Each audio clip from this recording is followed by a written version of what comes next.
America और Iran के दरमियान जारी कशीदगी में सिफारतकारी, अस्करी दबाव और नफसियाती जंग एक साथ चलती दिखाई दे रही है। एक तरफ अमेरिकी नायब सदर JD वैंस की मुमकिना पाकिस्तान आमद को अहम सिफारती पेशरफ्त के तौर पर देखा जा रहा है, तो दूसरी जानिब सदर डोनाल्ड ट्रंप के सख्त बयानात इस अमल को मजीद पेचीदा बना रहे हैं। जंगबंदी के खात्मे में चंद घंटे ही बाकी हैं और इस मुख्तसर वक्त में गैर यकीनी उरूज पर है। अमरीकी हिकमत अमली बज़ाहिर दो सतहों पर काम कर रही है। पहली सतह पर मुज़ाकरात की पेशकश है, तो दूसरी सतह पर दबाव की पॉलिसी, जिसमें आबनाए हुर्मुज़ की नाकाबंदी एक मरकजी हथियार के तौर पर इस्तेमाल हो रही है। ट्रंप का यह कहना है कि मुआहदे तक ये गुजरगाह नहीं खोली जाएगी। दरअसल आलमी तवानाई सियासत को बराह रास्त मुज़ाकरात के साथ जोड़ने की कोशिश है। इससे न सिर्फ ईरान बल्कि आलमी मंडियों पर भी दबाव बढ़ता है, जो इस तनाज़े को सिर्फ दो मुमालिक तक महदूद नहीं रहने देता। दूसरी जानिब ईरान का रद्द-ए-अमल भी कम पेचीदा नहीं। ईरानी क़यादत ये पैगाम दे रही है कि वो मैदान जंग में नए कार्ड्स रखती है। ये बयान महज अस्करी ताकत का इजहार नहीं बल्कि एक नफसियाती हिकमत अमली भी है, जिसका मकसद अमेरिका को ये बावर करवाना है कि दबाव के जरिए कोई एकतरफा नतीजा हासिल नहीं किया जा सकता। ईरानी मौक़िफ़ ने एक नुक्ता यह भी है कि मुज़ाकरात को टेबल ऑफ डायलॉग के बजाय टेबल ऑफ सरेंडर में तब्दील करने की कोशिश की जा रही है, जिसे वो किसी सूरत कबूल करने को तैयार नहीं। तीसरी तरफ इस्लामाबाद है। इस्लामाबाद में मुमकिना मुज़ाकरात की तैयारियां, सिक्योरिटी इंतजामात और सिफारती सरगर्मियां इस बात की निशानदही करती हैं कि खित्ते में पाकिस्तान की हैसियत एक पुल या राबताकार की बन रही है। ताहम ईरान की जानिब से बाज़ाब्ता तस्दीक का फुक़दान और मुतज़ाद इत्तलात इस अमल को गैर यकीनी बना रही हैं। बज़ाहिर पसे पर्दा कुछ सिफारती कोशिशें जारी हैं, लेकिन अवामी बयानात में महज सख्ती और मुज़ाहमत का अंसर गालिब है। कई माहिरीन के मुताबिक ईरान के अंदरूनी सियासी हालात भी इस अमल को मुतासर कर रहे हैं। सख्त गिर हल्कों का दबाव और जानी नुकसानात इस बात की तरफ इशारा करते हैं कि ईरान के लिए फैसला साजी महज खारजी नहीं बल्कि दाखिली चैलेंज भी है। यूं ये तनाज़ा एक कसीरुल जहती बहरान की सूरत इख्तियार कर चुका है, जहां हर कदम नाप तोल कर उठाया जा रहा है, मगर किसी भी लम्हे सूरत हाल बिगड़ भी सकती है। जंग बंदी के खात्मे के करीब पहुंचते हुए सवालात मजीद गहरे हो गए हैं। क्या सीज फायर की मयाद में तौसी की जाएगी? क्या JD वैंस पाकिस्तान पहुंच पाएंगे या ये महज सिफारती कयास आराइयां हैं? क्या ईरान दबाव के बावजूद मुज़ाकरात की मेज़ पर आएगा? किस फरीक को मेज़ तक पहुंचने के लिए पहल करना होगी? और सबसे अहम ये कि क्या ये मुज़ाकरात अमन की तरफ जाएंगे या नए तसादुम साबित होंगे? इसी पर प्रोग्राम के पहले हिस्से में गुफ्तगू रहेगी। हमारे साथ हैं शहजाद चौधरी, जैगम खान, आमिर अहमद खान और हसन निसार साहिब। प्रोग्राम का सवाल आप सभी के लिए। मुआहदे तक गुजरगाह नहीं खुलेगी, ट्रंप मुज़ाकरात की टेबल को टेबल ऑफ सरेंडर में बदलने की कोशिश। ईरानी स्पीकर जंगबंदी के इख्तिताम के आखिरी लम्हात किसी बड़े तूफान का पेश खैमा बन सकते हैं।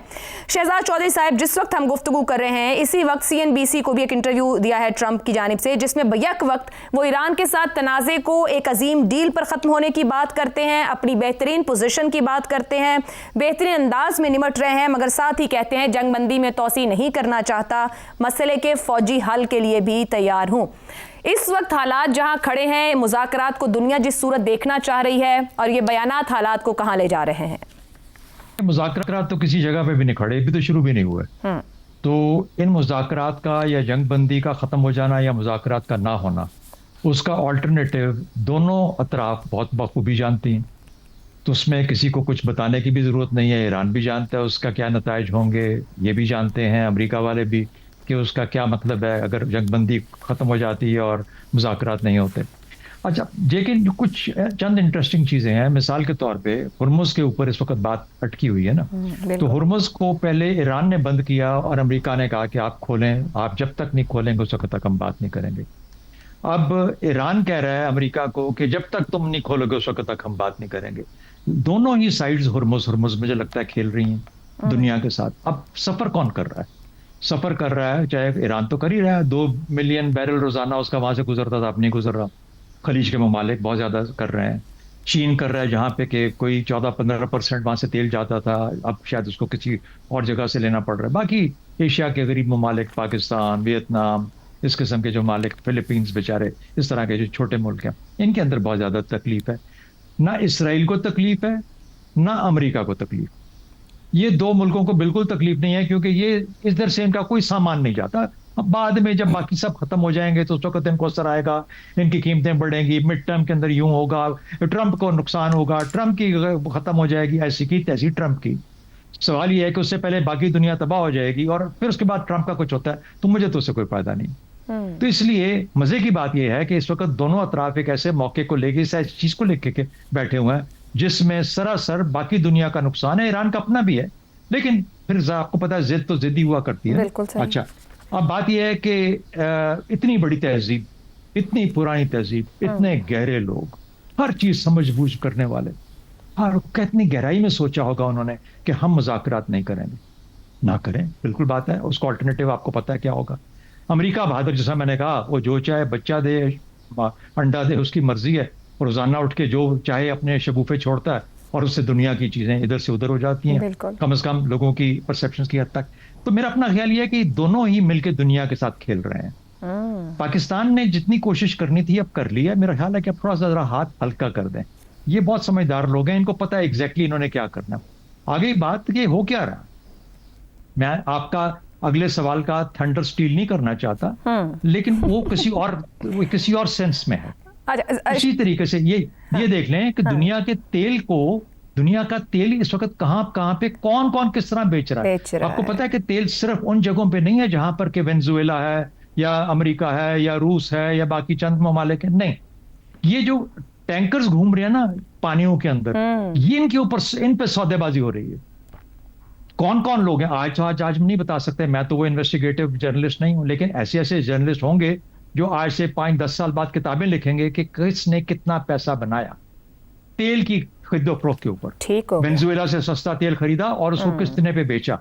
तो मेरा ख्याल है दोनों ही नहीं चाहते, दोनों अतराफ नहीं चाहती, ट्रंप भी नहीं चाहता कि जल्दी से जल्दी। शहजाद साहब, कतई कलामी की माजरत, आप कह रहे हैं मुज़ाकरात अभी तो शुरू ही नहीं हो रहा, दुरुस्त कह रहे हैं कि हम इंतजार कर रहे हैं कि दूसरा राउंड हो, मगर उसका आगाज नहीं हो पा रहा, मगर सीज फायर में कम घंटे रह रहे हैं। आप क्या फोर्सी कर रहे हैं सीज फायर के इख्तिताम से पहले कम अज कम उसमें एक्सटेंशन समझ रहे हैं, या इनका बैठना पहले जरूरी है? ये जो बहुत गहरी तहजीब है, इसके हाथ में एक ऐसा मौका आया है या था, उम्मीद अल्लाह करे अभी भी हो, जिसमें कि वो कुछ ना कुछ अपना फायदा ले सकता था। जंग के अंदर उसने वो पोजीशन स्पेस क्रिएट कर ली थी कि उसको कन्वर्ट कर सकता था अपने फायदे के अंदर, जो भी फायदा था।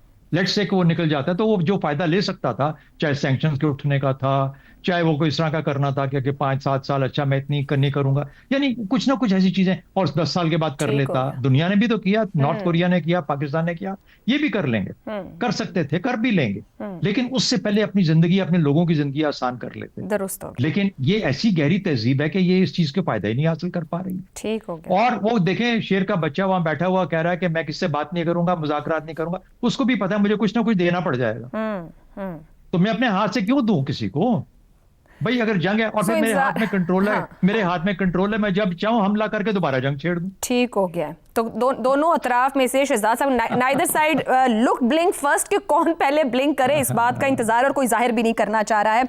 हसन निसार साहब, इस सूरत हाल में जब ईरान कह रहा है कि अमेरिका मुज़ाकरात की मेज को टेबल ऑफ सरेंडर में तब्दील करना चाहता है, क्या वाकई ऐसी सूरत हाल है, क्योंकि दोनों ही चाह रहे हैं इस जंग से निकलना? देखिए, मेरे नज़दीक तो ये कहानी बिल्कुल ही और तरह की है। आपने आखिरी जुमला है आपका कि आखिरी लम्हात किसी बड़े तूफान का पेश खैमा, तो तूफान का पेश खैमा तो बहुत पुराना हो गया है। पेश खैमा तो और चीज़ है, उसको तो कई हफ्ते हो गए। अब सिर्फ तूफान की बात करें, और मैं ज़ाती तौर पर इंजॉय कर रहा हूँ चीन और रूस के तहम्मुल और तदब्बुर को, मैं बहुत एंजॉय कर रहा हूँ। तहम्मुल और तदब्बुर दोनों के गिर्द इन्वर्टेड कॉमास जो गुफ्तगू में लगाए नहीं जा सकते, मैं आपको बता रहा हूँ। अच्छा, बड़ा तूफ़ान आ गया तो फिर बहुत बड़े तूफ़ान के इस्तकबाल की तैयारी करें। जो अमेरिका की जो सुपर पावर की पोजीशन है, उसके ज़वाल को ऐसी ज़रबें देगा कि माजी की तमाम सुपर पावर्स, बहुत लंबी तारीख है सुपर पावर्स के ज़वाल की, माजी की तमाम सुपर पावर्स के ज़वाल भी शर्मा जाएंगे। एक बात पता नहीं मुझे करनी चाहिए कि नहीं, मेरी एक गट फीलिंग कह लो, जो भी कह लो, मेरी तरबियत कह लो, ईरान का स्टांस सिर्फ ईरान का नहीं है। अभी शहजाद साहब बात कर रहे थे कि बड़ी पुरानी तहजीब है, तो चाइनीज तहजीब के बारे में क्या ख्याल है? वो कितनी की पुरानी है? चाइनीज विजडम सिंबल है। इंतजार करो। मैं इसको ट्रांसलेट कर लूं कि बड़ी ताकतों की सिफारती सपोर्ट है ईरान की तरफ, इसीलिए एक सुकून में है और ओवर कॉन्फिडेंट ना कहें, कॉन्फिडेंट तक ही कहें। आप देखो आयशा, सिर्फ सफारती नहीं है, वो चाह रहे हैं कि आखिरी वक्त तक देखते हैं कि कब अपनी हुदूद, देखो ना दुश्मनी में क्या होता है कि आप तयन कर लेते हैं कि भाई ये यहां तक आएगा। ये इस तरह की स्ट्रेटजीज मुझसे कई गुना बेहतर शहजाद साहब आपको, चूंकि साबिक फौजी हैं वो, भले एयरफोर्स से हों, ये होता है कि लाने दो अंदर, आने दो इसको, फिर एक वर्ल्ड ओपिनियन होगी कि यार ही आस्क्ड फॉर इट। तीसरी जंगे अजीम का सबसे बड़ा विलन एक होगा, खत्म। ये जॉइंट वेंचर है। बहरहाल चलें, जॉइंट वेंचर। हसन साहब कह रहे हैं, एक और नुक्ता भी ज़हन में आ रहा है कि जब पिछली बार सीज फायर हुआ था तो उस वक्त चाइना की भी एक इंटरवेंशन की खबर थी कि ईरान को कहा गया है कि मेज पर बैठो, अभी तक ऐसी कोई सूरत दिखती नहीं।